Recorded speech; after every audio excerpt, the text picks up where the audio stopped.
Be Live Radio.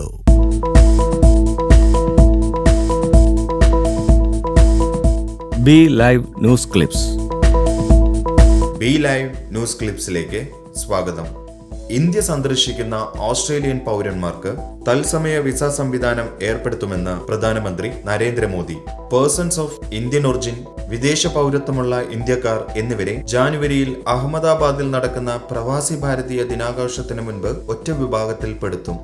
Sydney cultural centre 2015 ഫെബ്രുവരിയിൽ ആരംഭിക്കും. India നിക്ഷേപമിറക്കാൻ ഏറ്റവും ആകർഷകമായ രാജ്യമാണ്. അനാവശ്യമായ ചുവപ്പ് നാടക്കുരുക്കുകൾ ഒഴിവാക്കാനുള്ള ശ്രമത്തിലാണ്. റെയിൽവേയിലെ ചില മേഖലകൾ 100% വിദേശ നിക്ഷേപം അനുവദിച്ചു. ഓസ്ട്രേലിയൻ കമ്പനികളെ നിക്ഷേപത്തിനായി ക്ഷണിക്കുന്നുവെന്നും സിഡ്നിയിൽ ഇന്ത്യൻ വംശജരെ അഭിസംബോധന ചെയ്ത പ്രസംഗത്തിൽ പ്രധാനമന്ത്രി നരേന്ദ്രമോദി പറഞ്ഞു.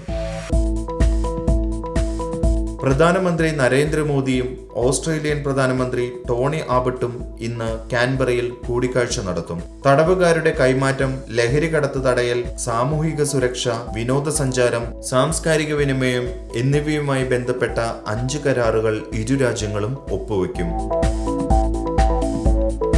ജപ്പാൻ വീണ്ടും സാമ്പത്തിക മാന്ദ്യം നേരിടാൻ പോകുകയാണെന്ന സൂചന ആഗോള വിപണിയിൽ ചലനം സൃഷ്ടിച്ചു. ജൂലൈ, ഓഗസ്റ്റ്, സെപ്റ്റംബർ ത്രൈമാസത്തിൽ ജപ്പാന്റെ സാമ്പത്തിക രംഗം മുൻകൊല്ലം ഇതേ കാലയളവിലേതിനേക്കാൾ 1.6% ഇടിവ് രേഖപ്പെടുത്തിയത് രാജ്യാന്തര എണ്ണവില കുറയാനിടയാക്കി. യൂറോപ്യൻ, അമേരിക്കൻ ഓഹരി വിപണികളും തളർച്ച നേരിട്ടു. B live news clips.